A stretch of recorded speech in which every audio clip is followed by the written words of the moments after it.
All right, today we're going to talk about one of the most influential ideas in the history of AI, ResNet. Back in 2015, a paper from Kai-Ming He and his team didn't just make a model a little bit better, it completely changed how we build deep neural networks. And they did it by solving a really strange problem.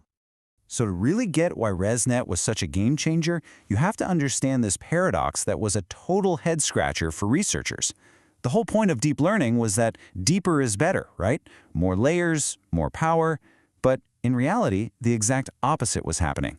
I mean, it seems so obvious. More layers should let the network learn way more complex, intricate patterns. It should have been a slam dunk. But nope, when people actually tried it, just stacking more and more layers on top of each other, the performance actually got worse. And here's the crazy part. It wasn't the usual culprit, overfitting. This was something way more fundamental. Even the network's ability to learn the stuff you were showing it, the training accuracy, was getting worse. It was like a student getting dumber the more they studied. They called it the degradation problem, and it was a huge wall everyone was hitting. So, what on earth was going on? Why did adding more layers break everything? Well, it all comes down to how these networks actually get their instructions to learn. Okay, so what you're seeing here is the learning signal. During training, a signal called a gradient gets sent backwards through the network, telling each layer how to adjust. Think of it like a message being whispered from the back of a very long line to the front. But look what happens. By the time that message travels all the way to the first few layers, it gets weaker and weaker until it's basically gone. So the poor layers at the very start of the network, they weren't hearing anything. No instructions, no feedback. They were effectively frozen, not learning a thing. And that is the infamous vanishing gradient problem. So how do you fix a signal that just disappears? The ResNet team came up with an answer that was just so elegant, so brilliantly simple. They didn't invent some crazy new complex layer. They just added a shortcut.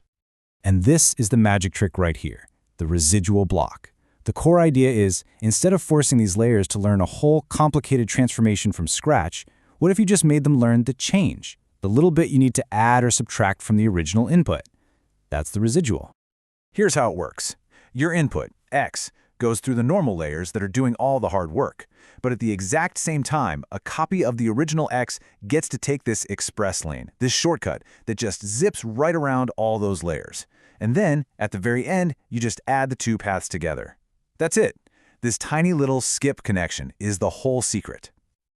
Okay, but why? Why is that simple little addition so ridiculously powerful? Well, it comes down to a really deep insight about what neural networks find easy and what they find really hard. All right, stick with me. Imagine you add a new layer to your network, but it turns out that layer isn't actually necessary.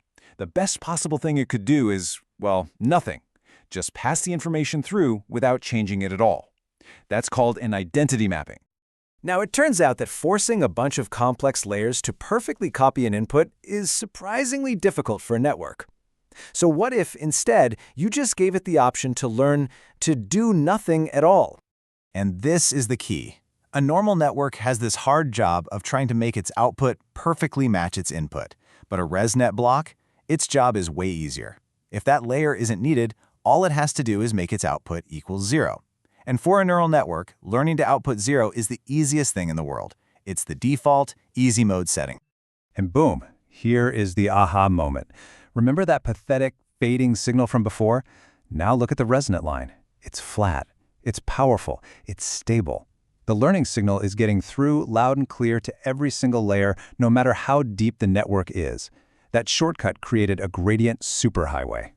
Because of that simple shortcut, the learning signal can flow backward through that express lane completely untouched.